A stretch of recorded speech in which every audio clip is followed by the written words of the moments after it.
Hello friends, कैसे हैं आप? कैसे आपकी पढ़ाई चल रही है? उम्मीद है कि आप अच्छे होंगे, स्वस्थ होंगे, आपकी पढ़ाई भी अच्छी चल रही होगी। इससे पहले मैंने इस वीडियो का सेकंड पार्ट अपलोड किया था। अब मैं इसका थर्ड और लास्ट पार्ट अपलोड कर रहा हूँ। अब एक लास्ट टॉपिक इसमें बचा हुआ है, जो है राष्ट्र निर्माण की चुनौतियाँ। अब भारत एक राष्ट्र तो बन गया, अब उसमें राज्यों का पुनर्गठन कैसे किया गया, ये एक मुख्य चुनौती थी। राज्यों का पुनर्गठन 1920 में क्या हुआ था कि कांग्रेस के नागपुर अधिवेशन में भारतीय राष्ट्रीय कांग्रेस ने माना था कि राज्यों का गठन भाषा के आधार पर किया जाएगा। 1920 में कांग्रेस ने मान लिया था कि हम भारत, जो भारत एक संघ बन गया था, अब उसे राज्य में भाषा के आधार पर बांट देंगे। परंतु इसमें चुनौती क्या उत्पन्न हुई कि अगर भारत को पूरे भाषा के आधार पर बांट दिया जाए, हो सकता है कि एक क्षेत्र को बांटा जाए तो इसके विरोध में दूसरे क्षेत्र में भी इसकी मांग उठेगी कि उसे भी भाषा के आधार पर गठित किया जाए। तो इसलिए कांग्रेस व अन्य नेता इसमें शंका उत्पन्न कर रहे थे या संकोच उत्पन्न कर रहे थे कि भाषा के आधार पर राज्यों का पुनर्गठन किया जाए। इसलिए बहुत समय तक इसे डिले किया गया, परंतु एक ऐसी घटना घटित हुई जिसने इसे अवश्य संभावी बना दिया। उसके बारे में अब मैं आगे चर्चा करने वाला हूं आपसे कि अव्यवस्था का डर उत्पन्न हो गया, इसलिए भाषा के आधार पर राज्यों के पुनर्गठन को बहुत समय तक टालने की कोशिश की गई। परंतु एक ऐसी परिस्थिति उत्पन्न हो गई जिसने ये अवश्य संभावी कर दिया कि हाँ, अब गठन नहीं करेंगे तो भारत में हिंसा उत्पन्न हो जाएगी। अब भारत के समक्ष ये भी एक चुनौती थी, क्योंकि भारत अभी अभी आजाद हुआ था तुरंत। मैंने आपको पढ़ाया था कि फर्स्ट पार्ट में कि भारत ने डीपीएसपी के संकल्प लिया था कि उसमें सामाजिक आर्थिक लोकतंत्र की स्थापना की जाएगी। भारत सामाजिक आर्थिक विकास विकास को बढ़ावा देना चाहता था। अगर ये इसके कारण इसमें उलझ जाए कि राज्यों का गठन कर दें, तो इसके कारण इसका ये जो मूल उद्देश्य है सामाजिक आर्थिक विकास करने का, वो कहीं ना कहीं पीछे छूट जाएगा। अब तो भारत ने क्या किया कि एक घटना जो मैं आपको बताने वाला था कि मद्रास प्रांत में तेलुगु भाषी क्षेत्र के आधार पर विरोध उत्पन्न हो गया। अब एक किसी क्षेत्र में, एक किसी लोकतांत्रिक देश में जो अभी अभी नव निर्मित है, नवी इंग्लैंड के शासन से अभी अभी आजाद हुआ था, उसमें एक विरोध उत्पन्न हो जाए तो ये कितना बड़ा संकट, लोकतांत्रिक व्यवस्था के संकट उत्पन्न करता है। अब विरोध जब उत्पन्न हो गया तो आंध्र प्रदेश बनाने की मांग इन्होंने की थी। इन्होंने कहा था कि एक तेलुगु भाषी क्षेत्र को अलग करके आंध्र प्रदेश राज्य का गठन कर दिया जाए। अब सरकार को इसमें क्या संकट उत्पन्न हो रहा था, सरकार ने इसकी भी कोशिश की कि कहीं ना कहीं से दबाया जाए और इस आंदोलन को ज्यादा विस्तारित न किया जाए। पर एक गांधीवादी, एक दिग्गज गांधीवादी नेता जिसका नाम था पोट्टी श्रीरामुलु, उन्होंने अनिश्चितकालीन भूख हड़ताल पर बैठ गए। पर क्या हुआ कि 56 दिन की भूख हड़ताल के बाद उनकी मृत्यु हो गई।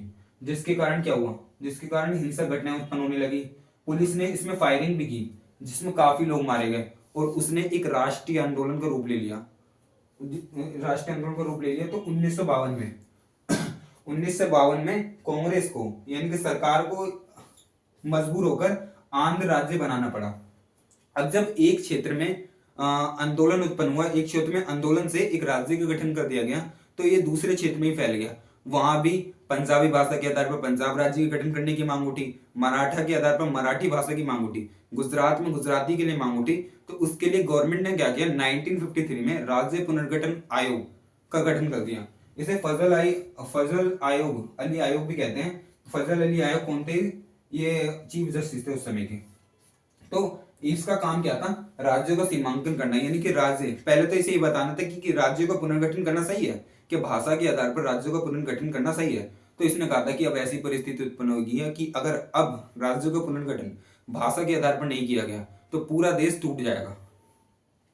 तो उन्होंने राज्यों का सीमांकन किया, उनकी एक सीमा तय कर दी कि एक निश्चित क्षेत्र में, जैसे ये हो गया, ये जो गुजराती भाषा एरिया है, गुजरात के लिए अलग एक सीमा बना दी जाए। ये जो ये इधर का मराठा का एरिया हो गया, यहाँ कर्नाटक का एरिया हो गया, इन सबको मिलाकर एक अलग क्षेत्र में डिवाइड कर दिया जाए। भाषा के आधार पर इसने गठन को मान लिया गया। 1956 में क्या हुआ, राज्य पुनर्गठन अधिनियम पास किया गया, जिसके कारण ये और अधिक सफल हो गया। तो इसके तहत 14 राज्यों का गठन कर दिया गया और 6 केंद्र शासित प्रदेश बना दिए गए। अब मैं आपको आगे बताने वाला हूं। कभी कभी पेपर में क्वेश्चन पूछा जाता है कि क्या राज्यों के पुनर्गठन ने भारत की एकता को कमजोर किया है। तो अगर आपके पेपर में क्वेश्चन कभी आता है कि क्या इसने अलगाववाद उत्पन्न किया है, क्या इसने भारत की एकता को संकट उत्पन्न किया है, तो मैं आपको बता दूं नहीं, बल्कि इससे उलट भारत की एकता और मजबूत हुई है। जहां इसने भारतीय संस्कृति के सभी तत्वों को जोड़ दिया है, एक धागे में पिरोने का काम किया है। जहां पे मराठा, गुजराती,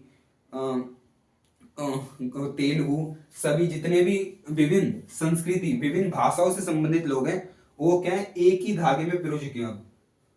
अब कभी कभी ये एक नंबर में क्वेश्चन आते हैं, इससे इसलिए आप इन सब चीजों को डेट को याद कर लेना कि राज्यों का निर्माण कब कब हुआ। 1960 में सबसे पहला जो राज्य बना वो था महाराष्ट्र और गुजरात। 1966 में बना फिर पंजाब। 1972 में बना फिर मेघालय, ये असम से अलग हुआ था। उसी उसी उसी काल में मणिपुर भी बना और त्रिपुरा भी बना। फिर क्या कौन सा बना, मिजोरम, अरुणाचल प्रदेश, ये 1987 में गठित किए गए। 1963 में किसका गठन किया गया, नागालैंड का। और 2000 में विकास के आधार पर 3 राज्यों का गठन किया गया, एक था छत्तीसगढ़, एक था उत्तराखंड, एक था झारखंड। और 2014 में तेलंगाना क्षेत्र का गठन किया गया। उम्मीद है कि आपको ये वीडियो बहुत पसंद आई होगी। अगर आपको ये वीडियो पसंद आई तो वीडियो को लाइक और चैनल को सब्सक्राइब जरूर कीजिएगा। इस वीडियो का नेक्स्ट पार्ट, अब ये वीडियो तो एंड हो चुकी है, अब दूसरा चैप्टर की वीडियो आपको जरूर मिलेगी। Thank you.